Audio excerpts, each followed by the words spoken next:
SAP is selling Rise as an easy and preferred deployment option for customers moving from ECC to S/4HANA. But is it right for you? That's what I'm going to share with you here today.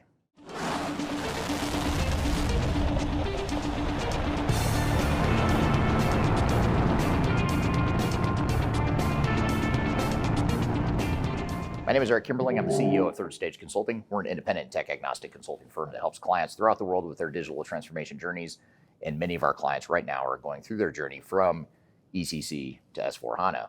And SAP marketing may be telling you that SAP Rise is the safest and fastest way to move to S/4HANA. And your IT team may be saying something totally different. They may be saying, we're already using AWS, we're using Azure, maybe we're hosting ECC on-prem still. So they may be looking at it from a different perspective. And to be clear, this is not a technical decision. This decision of whether or not to move forward with Rise is not a technical or architecture decision. It's actually a very strategic decision that affects long-term cost, long-term optionality, and long-term flexibility. And that's the angle I want to take when discussing this here today. In fact, let's take SAP marketing out of the equation and talk more objectively about what this means for your business and how you can make the right decision of which path to follow as it relates to your SAP S/4HANA migration. If you're leading a digital transformation or ERP initiative and you want to avoid the costly mistakes that most organizations make, that's where Third Stage Consulting comes in. We are an independent and technology advisory firm, meaning that we don't sell software, we don't take commissions from vendors. Our only job is to protect your interests and be on your side. We help executives and project teams plan, deliver, and recover digital transformations and ERP projects, reducing risk, improving adoption, and delivering real business value. If you want clarity before you commit to your digital strategy, or if something feels off track to you, feel free to reach out to us at thirdstage-consulting.com, and my team and I would be happy to help.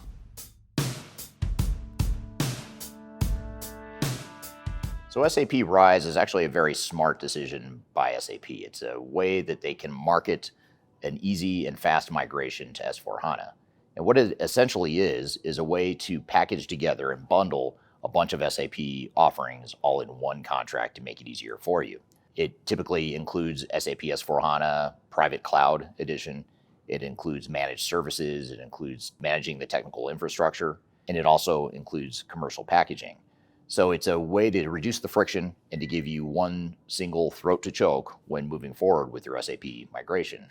But what SAP doesn't tell you is that when you move forward with SAP Rise, you're not only having SAP manage a lot of these moving parts for you, but you're also giving up a lot of control, negotiating leverage, and limitations on future decisions that you might have to make as it relates to your overall SAP deployment. In other words, SAP, in the case of SAP Rise, controls infrastructure choices and escalation paths and other aspects that you may want to have control of internally. So Rise is less about the cloud or specific infrastructure that you might use to host S/4HANA, but it's more about who controls that infrastructure and that environment going forward. Now, to give you some context of what other customers are doing in the SAP space, I recently ran a poll on LinkedIn to find out what SAP customers are using in terms of Rise. Are they using Rise on the SAP infrastructure? Are they using another hyperscaler like AWS or Azure? Or are they still undecided or trying to figure out what they're going to do longer term? And what the survey found is that 43% of organizations are using SAP Rise on SAP's infrastructure. 23% are using SAP Rise on the AWS infrastructure. 9% are using it on the Azure infrastructure. And 26% are still trying to decide which path to move forward with. So for the time being, the number one category, the number one response is that most are using SAP Rise on SAP's infrastructure. But what I want to talk about here today is the dark side of moving forward with that option compared to some of the other options you might have within your SAP migration.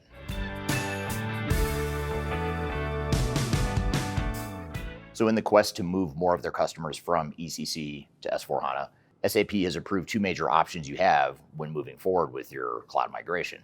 The first is SAP hosted infrastructure. The other is using a hyperscaler of your choice, most notably AWS and or Azure. And this may sound like a techie sort of decision, a techie conversation, but it's really not. This is a strategic leadership conversation around who should own your infrastructure. Is that something you really want to outsource to a third party, knowing that you don't have control over it? That's a question that only you can answer. You also have to ask yourself, who's responsible if there's an outage? Are you responsible? Is SAP responsible? Is your hyperscaler responsible? Those are all performance issues and reliability issues that most organizations need to confront and face. Perhaps most notably, who owns the infrastructure pricing going forward? What is that price structure going to look like, and how locked in are you in that current environment? That's another question you've got to ask yourself. And that's why that 43% of SAP customers that are opting into the SAP Rise on the SAP infrastructure are facing a future problem, in my opinion, because they don't yet realize what those escalating costs and that lack of control is going to cost them in the long term. So this all comes down to delegated control versus retained control. It also comes down to long-term cost as well. Now let's talk about performance. In addition to architecture and where the software is hosted, you also have to think about performance. Now SAP will probably tell you that running S/4HANA on an SAP infrastructure is just going to work better, it's going to work faster, and S/4HANA is optimized for that SAP infrastructure. Well, there's a couple nuances that are left out of that comment, which is, first of all, with SAP, of course, they're going to have an optimized solution that runs best on their own infrastructure. But secondly, and most importantly, most of the time, performance issues are not related to the infrastructure hosting provider. Typically, it's related to other things happening within the software that you're using. So it could be the volume of data transactions, it could be the way you configured the software, it could be edge customizations that are slowing down the performance of the software.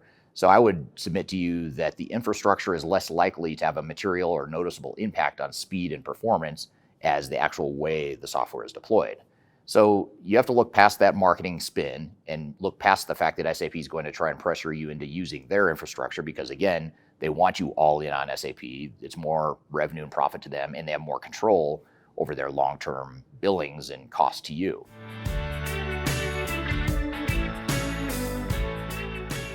Now let's talk about what happens if you move forward with an SAP Rise contract. First and foremost, you have commercial lock-in. SAP controls everything at this point. They control your infrastructure. They control your SLAs, your service level agreements. They control your renewal terms. They control your commercial bundling and a host of other factors. So SAP has complete control not only over your applications now, but now they have control over your infrastructure as well. So what does this mean to you? Well, this means that you lose negotiating leverage. It's a lot harder to negotiate a cloud contract when SAP owns everything. You essentially have lost and diminished all of your negotiating power. And maybe even the bigger issue is that you lose your option to potentially exit that infrastructure agreement. It's a lot harder to move from an SAP infrastructure to Azure or AWS or some other hyperscaler in the future. And if you are all in on SAP, it just makes that switch a lot harder. So one way to frame Rise is to say that there are benefits to Rise, but it doesn't necessarily reduce risk. What it does is it moves the risk and centralizes it all within the SAP ecosystem. And I'll come back to how to navigate this and how to make the right decision for your organization later. But just to give you a little spoiler alert, if you're already all in on SAP and you're very happy with SAP and you know you're going to be an SAP shop for decades to come, it may make sense. But if there's any part of you that thinks that you might need flexibility and optionality in the future, you may want to rethink how you approach SAP Rise.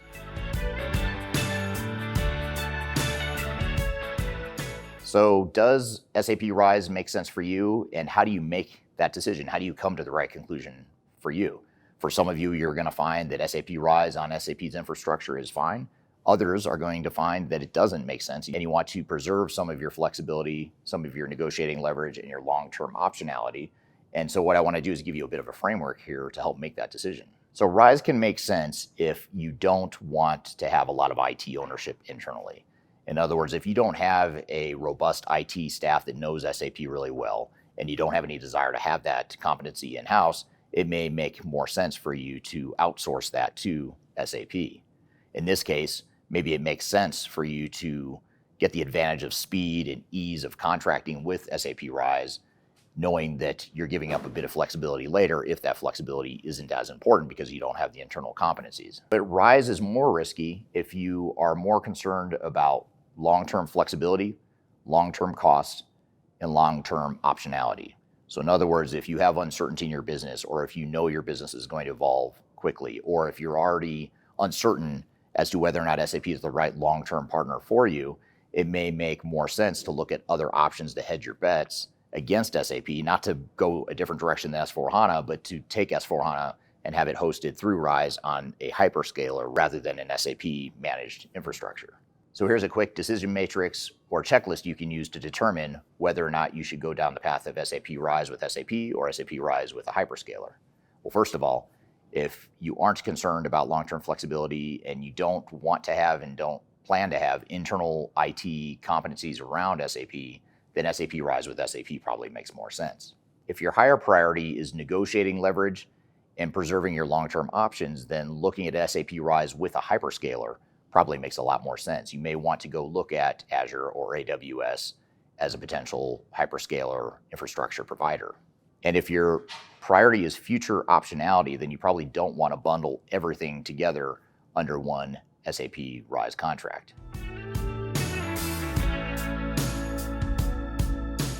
So here's the bottom line. Rise with SAP is not a bad thing necessarily. However, you need to be objective when evaluating your options. It's definitely a good thing for SAP, so they are going to pressure you into moving forward with an SAP Rise contract that bundles everything together, including infrastructure and managed services, etc. But what you have to do is look at yourself and your organization, your long-term strategy to decide what's best for you. And again, this is not a technology decision. Your IT group should have input into this process or into this decision, but ultimately this is a leadership and strategy decision that your top leadership within the organization needs to make, because this will have material effects on your long-term cost structure, your long-term risks, your long-term strategic advantages as an organization, and those are things that only leaders can decide for the organization. Now, if you'd like to learn more about how to avoid SAP S4HANA implementation failure, and you'd like to learn how to make yours successful, I encourage you to read our Guide to Successful S4HANA Implementations. You can find that by scanning the QR code right here, or go to the links below. And I'd also love to hear from you. What has your experience been with SAP Rise? What direction are you going? What have you seen the pros and cons to be? I'd love to hear your feedback in the comments below. So I hope you found this information useful and hope you have a great day.